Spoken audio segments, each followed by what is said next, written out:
So good morning guys. तो चलिए start करते हैं आज के यानी कि 30 अक्टूबर के इंपॉर्टेंट करंट अफेयर्स को। तो इस प्रश्न में आपसे पूछ रहे हैं हाल ही में किसे पुरुषों में बैलन डी और पुरस्कार 2024 से सम्मानित किया गया। तो आंसर होगा रॉड्रिगो हर्नांडेज। तो स्पेन के फुटबॉलर है रॉड्रिगो हर्नांडेज जिन्होंने बैलन डी और अवार्ड 2024 को जीत लिया है और ये उनका पहला बैलन डी और पुरस्कार है। ये जो पुरस्कार है इसे फुटबॉल का सबसे बड़ा अवार्ड कहा जाता है। और रॉड्रिगो की अगर बात करें तो ये मैनचेस्टर सिटी के लिए खेलते हैं, स्पेन के फुटबॉलर हैं और वे इस साल यूरोपियन चैंपियनशिप में बेस्ट प्लेयर भी चुने गए थे। रॉड्रिगो हर्नांडेज का नाम याद रखना है। वहीं वुमेन्स कैटेगरी में अगर बात करेंगे तो बार्सिलोना की एतना बोनमाटी ने लगातार दूसरे साल बैलन डी और पुरस्कार जीता है। मतलब पिछले साल भी इन्होंने बैलन डी और पुरस्कार जीता था महिलाओं में, पिछले साल पुरुषों में लियोनेल मेसी विजेता रहे थे। इस साल पुरुषों में रॉड्रिगो हर्नांडेज ने जीता है बैलन डी और पुरस्कार। मैंने आपको बताया फुटबॉल का सबसे बड़ा अवार्ड इसे कहा जाता है और अब तक सबसे ज्यादा बार जीतने वाले खिलाड़ी अर्जेंटीना के लियोनेल मेसी हैं। 8 बार जीत चुके हैं वो इस पुरस्कार को। पहली बार इस पुरस्कार को 1956 में दिया गया था, लेकिन महिला खिलाड़ियों का जो ये बैलन डी और पुरस्कार है ये 2018 से दिया जाना शुरू किया गया। कौन देता है?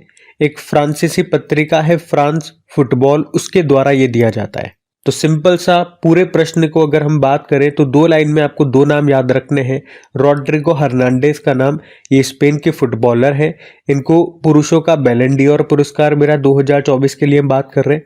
और महिलाओं का किसे मिला? बार्सिलोना की एटना बोनमाटी को मिला, ये याद रखना है।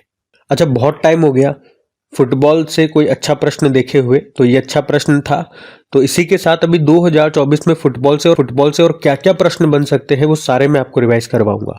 जैसे कि डूरन कप अभी हमने देखा था। डूरन कप पहले तो याद रखना इसका संबंध फुटबॉल से है। अभी इसका 133वां संस्करण हुआ। जीता किसने? गुवाहाटी का जो north east United football club है उसने जीत लिया, मोहन बागान को हराया।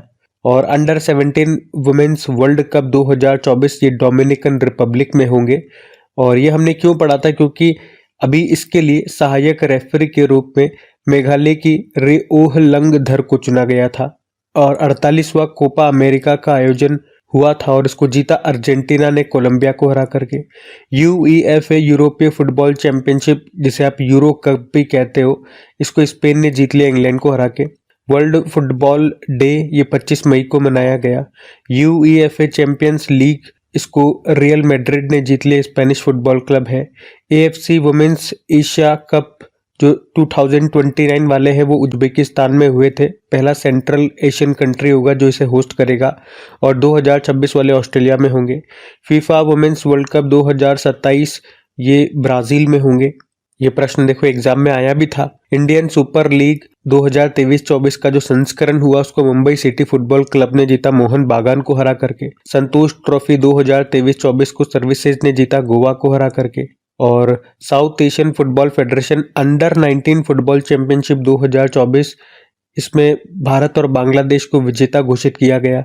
Under 20 south Asian Football federation football championship 2024 जो कि नेपाल में हुआ, बांग्लादेश ने जीता था, नेपाल को हराया था। Men's AFC under 23 Asian Cup को जापान ने जीता, उज्बेकिस्तान को हराया। और ऑल इंडिया फुटबॉल फेडरेशन के हेड कल्याण चौबे हैं।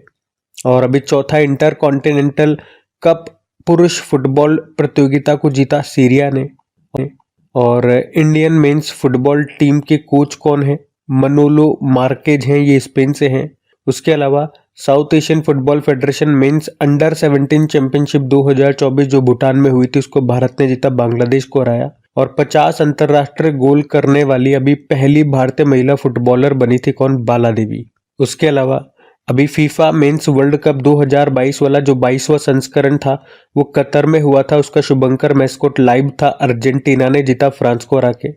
और फीफा मेंस वर्ल्ड कप जो अब 2026 में होगा वो 23वां संस्करण होगा 3 देशों में, अमेरिका, कनाडा और मैक्सिको में। और जो 25वां संस्करण 2034 में होगा वो सऊदी अरब में होगा। और सऊदी अरब 2034 में ही 22वें एशियन गेम्स को भी होस्ट करेगा। और अभी पहली बार जो ई स्पोर्ट्स गेम्स होंगे उसको भी होस्ट करेगा सऊदी अरब ही। देखो पूरे दुनिया में फुटबॉल को रेगुलेट करने वाली जो बॉडी है उसका कहते हैं, इसके स्टैटिक भी देख लो। स्थापना होती है 1904 में, हेडक्वार्टर ज्यूरिख स्विट्जरलैंड में है, प्रेसिडेंट है ज्ञानी इन्फेनिटो। कुछ कप्स एंड ट्रॉफीज की बात करें, Rovers cup, Santosh trophy, Subroto cup, Durand cup, Ashutosh cup, Merdeka cup, Nehru cup. तो इन सब का संबंध फुटबॉल से है। एक फुटबॉल टीम में कितने प्लेयर होते हैं, इस तरह के प्रश्न भी आते हैं, तो आंसर होगा 11 प्लेयर होते हैं। तो यहाँ पे मैंने पूरे साल भर का फुटबॉल से जो इंपॉर्टेंट प्रश्न थे वो आपको एक साथ रिवाइज करवा दिए, ध्यान में रखना। अगला प्रश्न देखते हैं। फिर अगले प्रश्न में पूछ रहे हैं, अभी हाल ही में एयरपोर्ट अथॉरिटी ऑफ इंडिया के अध्यक्ष के रूप में किसे नियुक्त किया गया? तो आंसर होगा विपिन कुमार को। तो एयरपोर्ट अथॉरिटी ऑफ इंडिया के नए चेयरमैन बन गए हैं कौन? विपिन कुमार। उन्होंने एम सुरेश का स्थान लिया है। एयरपोर्ट अथॉरिटी ऑफ इंडिया स्थापना इसकी होती है 1995 में। 2009 में मिनी रत्न श्रेणी 1 का दर्जा इसे मिला था, जिसका मुख्यालय हेडक्वार्टर नई दिल्ली में है। और अब नए अध्यक्ष बन गए हैं विपिन कुमार, इनका नाम है। ऑप्शन पे देखते हैं तो विक्रम देव दत्त अभी कोयला मंत्रालय में नए सचिव बने थे। विजया किशोर रहाटकर की बात करें, राष्ट्र महिला आयोग के अध्यक्ष बनी। और Abhyudaya Jindal Indian Chamber of Commerce के नए अध्यक्ष बने थे। तो ये नाम भी ध्यान में रखना। और प्रश्न में हमने देखा एयरपोर्ट अथॉरिटी ऑफ इंडिया के नए अध्यक्ष कौन? विपिन कुमार बन गए, ये ध्यान रखना। अगला प्रश्न देखते हैं। तो अगले में पूछ रहे कि अभी हाल ही में IUCN के हैरी मेसेल पुरस्कार से किसे सम्मानित किया गया? तो आंसर होगा विभव तालुकदार को। तो यह कौन सा पुरस्कार है? ये हैरी मेसेल पुरस्कार किसने दिया? IUCN यानी कि international union for conservation of nature. किसे दिया? विभव तालुकदार को दिया। ये असम से हैं। क्यों दिया इनको? तो एशियाई गेंडों के संरक्षण के लिए इनको ये पुरस्कार दिया गया। और कहाँ दिया जाएगा? अबू धाबी में दिया जाएगा। तो ये सारी बातें मैंने बता दी, कौन सा पुरस्कार है, कौन देता है, किससे दिया गया, क्यों दिया गया, कहाँ पे दिया जाना है। बाकी IUCN की बात करें, हमने कहा फुल फॉर्म क्या होती है? International union for conservation of nature, जिसकी स्थापना होती है 1948 में, हेडक्वार्टर ग्लैंड स्विट्जरलैंड में है। और रेड डेटा बुक के बारे में आपने सुना होगा, पढ़ा होगा, वो यही जारी करता है। अच्छा ऑप्शंस देखो एक बार। उर्मिला चौधरी के बारे में अभी हमने पढ़ा था, global anti racism champions award मिला था। मोहन जी की बात करेंगे, 2024 का मानवतावादी पुरस्कार ह्यूमैनिटेरियन अवार्ड मिला था। डॉक्टर गोविंद राजन पद्मनाभन की बात करेंगे तो विज्ञान रत्न पुरस्कार इनको मिला था। तो ये ऑप्शंस भी इंपॉर्टेंट है, ध्यान रखना। अगला प्रश्न देखते हैं। फिर अगले प्रश्न में पूछ रहे हैं कि अभी हाल ही में गंगा उत्सव 2024 कहाँ पे मनाया जाएगा? तो आंसर होगा हरिद्वार में। तो गंगा उत्सव 2024 का आयोजन राष्ट्रीय स्वच्छ गंगा मिशन के द्वारा 4 नवंबर को हरिद्वार के चंडी घाट पर किया जाएगा। तो नेशनल क्लीन गंगा मिशन ये हर साल इस उत्सव का आयोजन करता है। और इस उत्सव का आयोजन ये गंगा नदी को राष्ट्रीय नदी घोषित किए जाने की वर्षगांठ के उपलक्ष्य में किया जाता है। इस उत्सव का मुख्य उद्देश्य गंगा नदी के संरक्षण को बढ़ावा देना, इसकी सांस्कृतिक और आध्यात्मिक महत्ता को उजागर करना और स्वच्छता के प्रति जन जागरूकता बढ़ाना है।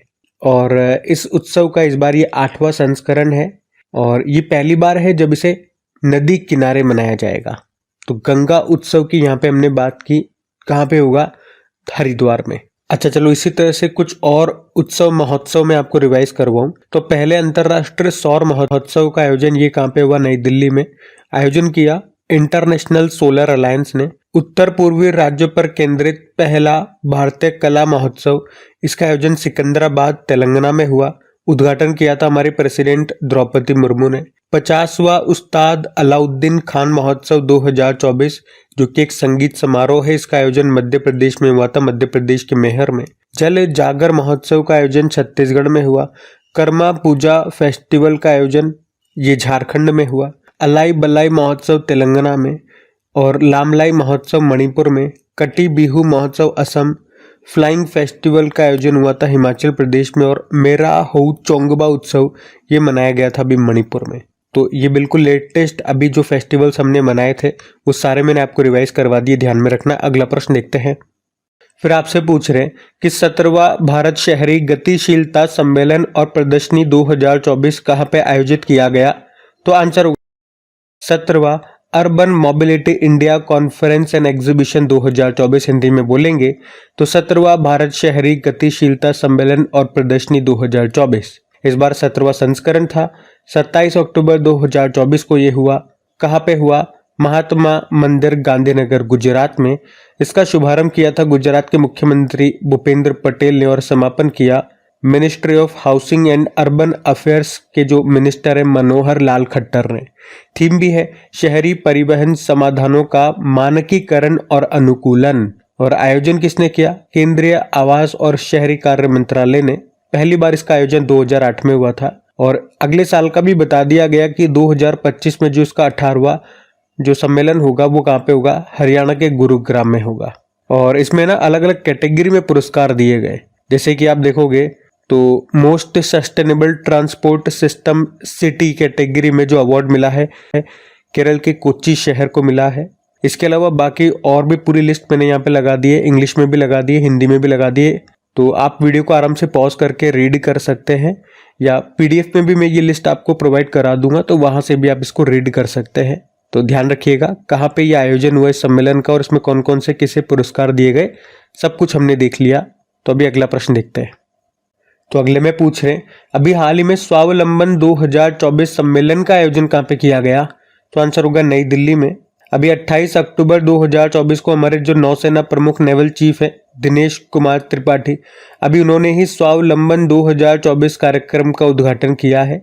इसका आयोजन दिल्ली के भारत मंडपम में 28 और 29 अक्टूबर 2024 को किया गया। आयोजन करने का उद्देश्य नौसेना के स्वदेशीकरण प्रयासों को बढ़ावा देना है।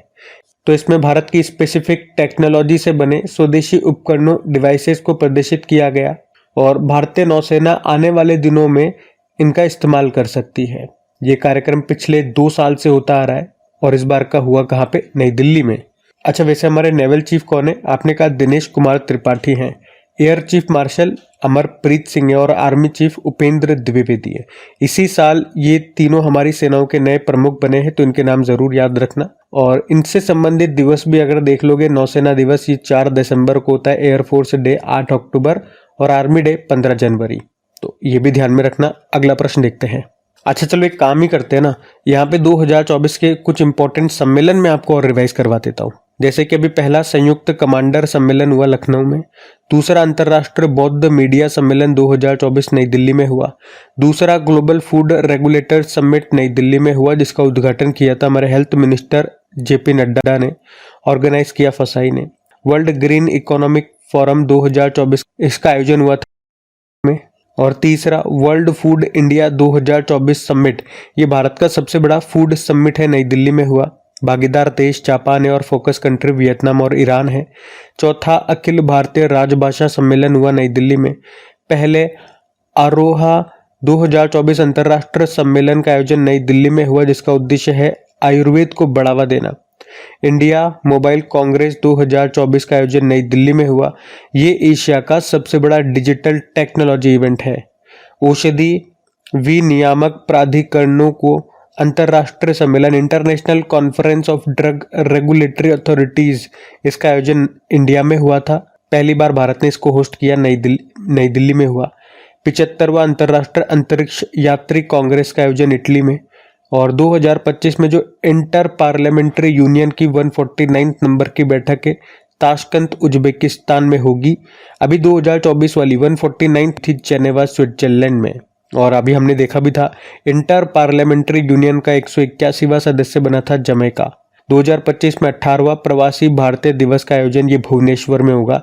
ये भी सबसे इंपॉर्टेंट प्रश्न है। तो यहाँ पे कुछ महत्वपूर्ण सम्मेलन हमने रिवाइज कर लिए, ध्यान में रखना। अगला प्रश्न देखते हैं।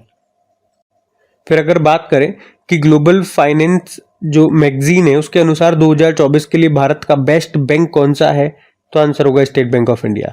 तो अभी अमेरिका की ग्लोबल फाइनेंस मैगजीन ने स्टेट बैंक ऑफ इंडिया को भारत का बेस्ट बैंक नामित किया है। आपको याद होगा अभी हमने पढ़ा भी था कि इसी ग्लोबल फाइनेंस मैगजीन ने ही आरबीआई जो गवर्नर है शक्तिकांत दास उनको बेस्ट बैंकर घोषित किया था, पढ़ा था हमने। और अभी भारत का बेस्ट बैंक घोषित कर दिया एसबीआई को। एसबीआई इसका पुराना नाम क्या हुआ करता था? Imperial bank of India. स्थापना हुई थी 1 जुलाई 1955 में। हेडक्वार्टर मुंबई में है और हेड हैं चल्ला श्रीनिवासुलु शेट्टी। तो एसबीआई याद रखना, इसका सही उत्तर है। अगला प्रश्न देखते हैं। फिर अगले प्रश्न में पूछ रहे हैं अभी आयुर्वेद दिवस कब मनाया गया, तो आंसर होगा 29 अक्टूबर को। तो एक्चुअली में ये जो आयुर्वेद दिवस है ये हर साल धनतेरस के दिन यानी कि धन्वंतरी जयंती को ही ये दिन मनाया जाता है, आयुर्वेद दिवस। और 2024 में ये हमने मनाया 29 अक्टूबर को, क्योंकि 29 अक्टूबर को धन्वंतरी थी यानी कि धनतेरस था। और इस बार की थीम क्या है? थीम की अगर बात करेंगे तो Ayurveda innovation for global health, वैश्विक स्वास्थ्य के लिए आयुर्वेद नवाचार। इस बार ये इसका नवा संस्करण था इस दिवस का, याद रखना। पहली बार 2016 में इसको मनाया गया था। अच्छा, अगर मैं आपसे पूछूं कि आयुष मंत्रालय ने आयुर्वेद में रिसर्च एंड डेवलपमेंट को बढ़ावा देने के लिए कौन सा कार्यक्रम शुरू किया था, तो आंसर होगा स्मार्ट कार्यक्रम। स्मार्ट की फुल फॉर्म होती है scope for main streaming Ayurveda research in teaching professionals. और अगर आपसे पूछे भारत के बाहर पहला जनौषधि केंद्र कहाँ मिलेगा, तो आंसर क्या करोगे? मॉरिशस। अब डे वाला प्रश्न है, चलो अक्टूबर के सारे इंपॉर्टेंट डेज एक बार फिर मैं आपको रिवाइज करवाऊं। तो 1 अक्टूबर को वृद्धजन दिवस, कॉफी डे और वेजिटेरियन डे था। 2 अक्टूबर को अंतर्राष्ट्रीय अहिंसा दिवस और स्वच्छ भारत दिवस। 4 अक्टूबर को विश्व पशु दिवस। 5 अक्टूबर को वर्ल्ड टीचर्स डे और राष्ट्रीय डॉल्फिन दिवस। 7 अक्टूबर को विश्व कपास दिवस। 9 अक्टूबर को वर्ल्ड पोस्टल डे। 10 अक्टूबर को विश्व मानसिक स्वास्थ्य दिवस, नेशनल पोस्टल डे और वर्ल्ड साइट डे। 11 अक्टूबर को अंतर्राष्ट्रीय बालिका दिवस। 12 अक्टूबर को विश्व पक्षी प्रवासी दिवस। 13 अक्टूबर को अंतर्राष्ट्रीय आपदा जोखिम न्यूनीकरण दिवस। 13 अक्टूबर को स्तन कैंसर जागरूकता दिवस। और 14 अक्टूबर को विश्व मानक दिवस। 15 अक्टूबर को विश्व छात्र दिवस। 16 अक्टूबर को वर्ल्ड एनेस्थीसिया डे और वर्ल्ड फूड डे। 17 अक्टूबर को गरीबी उन्मूलन के लिए अंतर्राष्ट्रीय दिवस। 20 अक्टूबर को विश्व सांख्यिकी दिवस। 21 अक्टूबर को विश्व आयोडीन अल्पता दिवस और राष्ट्रीय पुलिस स्मृति दिवस। 24 अक्टूबर को हमने एक तो United nation day, national food day और पोलियो डे मनाया था। और अभी 27 अक्टूबर को राष्ट्रीय इन्फेंट्री दिवस के रूप में भी मनाया था। तो ये अभी तक के अक्टूबर के इंपॉर्टेंट डेज, इनको ध्यान में रखिएगा। अगला प्रश्न देखते हैं। फिर अगले में पूछ रहे हैं, अभी हाल ही में ब्रिक्स शिखर सम्मेलन में प्रधानमंत्री नरेंद्र मोदी ने रूस के राष्ट्रपति को सोहराई पेंटिंग भेंट की, इसका संबंध किससे है? तो आंसर होगा झारखंड। आपको पता है अभी ब्रिक्स समिट ये हुआ था रशिया में, रशिया के कजान में। इस बार इसका 16वां संस्करण था और प्रधानमंत्री नरेंद्र मोदी वहां पे गए थे समिट में। तो वहां पर उन्होंने रशिया के राष्ट्रपति व्लादिमीर पुतिन को सोहराई पेंटिंग भेंट की। ये पेंटिंग झारखंड के हजारीबाग की है। इसमें प्रकृति और कृषि का चित्रण किया जाता है और इसमें नेचुरल कलर्स का इस्तेमाल होता है। अच्छा, इसके अलावा वहीं पर उन्होंने प्रधानमंत्री नरेंद्र मोदी ने उज्बेकिस्तान के जो प्रेसिडेंट हैं शौकत मिर्जियोयेव, ये उनसे मिले और वहां पर उन्हें महाराष्ट्र की एक वारली पेंटिंग भेंट की। उसके अलावा ईरान के राष्ट्रपति को, जिनका नाम मसूद पेजेस्कियान है, उनसे मिले और उन्हें महाराष्ट्र के mother of pearl sea shell फूलदान को भेंट किया। तो ये तीनों याद रखना, रूस के राष्ट्रपति को, उज्बेकिस्तान के राष्ट्रपति को और ईरान के राष्ट्रपति को, तीनों को कुछ न कुछ भेंट में दिया और क्या भेंट में दिया है वो ध्यान में रखना। अच्छा, अब एक प्रश्न का उत्तर आप लोग देना, ये होमवर्क प्रश्न है आपके लिए। मधुबनी पेंटिंग ये कहाँ की है? ये प्रश्न एग्जाम में पूछा जा चुका है, जिसको जीआई टैग भी मिला हुआ है। अच्छा, ब्रिक्स से भी अभी हमने पढ़ा था। वैसे ब्रिक्स में अभी कितने नए पार्टनर देश के रूप में शामिल हुए हैं, इसका भी उत्तर दीजिएगा। और वैसे आपको याद होगा अभी जब वो यूक्रेन की यात्रा पर गए थे मोदी जी, तो वहां पर उन्होंने यूक्रेन के जो प्रेसिडेंट है व्लादिमीर जेलेंस्की, उनको भीष्म, जो कि एक पोर्टेबल हॉस्पिटल है, वो गिफ्ट में दिए थे। भीष्म की फुल फॉर्म क्या होती है? भारत हेल्थ इनिशिएटिव फॉर सहयोग, हित और मैत्री। ये प्रश्न एग्जाम में आया था अभी, और मैं वैसे आपको बता चुका हूं जब हमने भीष्म की बात की थी, तो ध्यान रखना। बाकी कुछ और समिट्स में आपको रिवाइज करवाऊं जो इंपॉर्टेंट समिट्स हैं, जैसे कि इस बार जो G7 समिट हुआ इटली में हुआ, G20 समिट इसको होस्ट किया ब्राजील ने, और ब्रिक्स समिट हमने देखा रशिया में हुआ। क्वाड समिट अमेरिका ने होस्ट किया इस बार का। कोप 29 का आयोजन ये बाकू अजरबैजान में होगा। कोप 28 पिछले साल यूएई में हुआ। आसियान समिट इस बार हुआ लाओस में, ये प्रश्न एग्जाम में आया अभी। एससीओ समिट ये कजाकिस्तान में हुआ, और कजाकिस्तान में इसका जो 10वां सदस्य देश वो बेलारूस बना था, पिछले साल 9वां ईरान बना था। नाटो समिट ये अमेरिका के वॉशिंगटन डीसी में हुआ। 6ठा बिम्स्टेक समिट का आयोजन किया थाईलैंड ने। तो ये 10 इंपॉर्टेंट समिट से ध्यान में रखना। अगला प्रश्न देखते हैं। तो अगले में पूछ रहे हैं कि अभी हाल ही में एशिया स्वच्छ ऊर्जा शिखर सम्मेलन 2024 ये कहाँ पे आयोजित हुआ? तो आंसर होगा सिंगापुर में। तो एशिया क्लीन एनर्जी समिट 2024 अभी ये 22 से लेके 24 अक्टूबर 2024 तक हुआ। कहाँ पे? सिंगापुर में। और इसका ये इस बार 11वां एडिशन था। और आयोजन करने का उद्देश्य क्लीन एनर्जी यानी कि स्वच्छ ऊर्जा, नवीकरणीय ऊर्जा, इसको बढ़ावा देना इसका मुख्य उद्देश्य था। तो याद रखेंगे सिंपल सा, एशिया क्लीन एनर्जी समिट ये हुआ कहाँ पे? सिंगापुर में हुआ। बाकी सिंगापुर के बारे में बात करें तो कैपिटल सिंगापुर सिटी होती है, करेंसी है सिंगापुर डॉलर, प्रेसिडेंट है थर्मन षणमुगरत्नम और प्रधानमंत्री हैं लॉरेंस वोंग।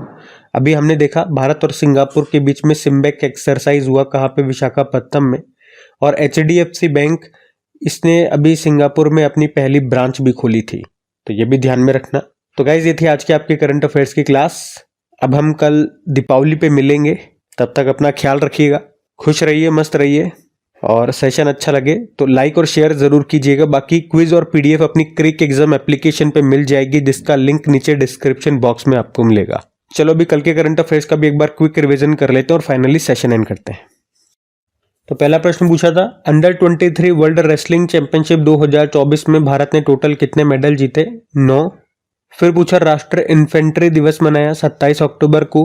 फिर पूछा विश्व न्याय परियोजना के रूल ऑफ लॉ इंडेक्स में भारत कौन से स्थान पे? 79। मिस ग्रैंड इंटरनेशनल का खिताब जीतने वाली पहली भारतीय बन गई रचेल गुप्ता। PM मोदी और स्पेन के प्रधानमंत्री ने कहां पर टाटा एयरक्राफ्ट कॉम्प्लेक्स का उद्घाटन किया? गुजरात। छठे ACC men's emerging teams Asia Cup 2024 को किसने जीता? अफगानिस्तान की टीम ने। ग्लोबल फाइनेंस पत्रिका ने, मैगजीन ने दुनिया का टॉप सेंट्रल बैंकर चुना है शक्तिकांत दास को। सुल्तान जोहर कप जूनियर हॉकी टूर्नामेंट 2024 में भारत ने कौन सा मेडल जीता? ब्रोंज। और सुकांत कदम ने जापान पैरा बैडमिंटन इंटरनेशनल में कौन सा मेडल जीता था? गोल्ड और सिल्वर। उसके अलावा आखिरी प्रश्न था, रतन टाटा लाइफ ये बुक है, इसके लेखक कौन है? Thomas Matthew. चलो कल का भी होमवर्क प्रश्न देखते और सेशन एंड करते हैं। तो कल के होमवर्क प्रश्न में पूछा था, चौथा राष्ट्रीय हिंदी विज्ञान सम्मेलन 2024 ये कहाँ पे आयोजित किया गया? तो आंसर होगा भोपाल में। आप सभी ने प्रश्न का बिल्कुल सही उत्तर दिया। अब ये रहा आज का आपका होमवर्क प्रश्न।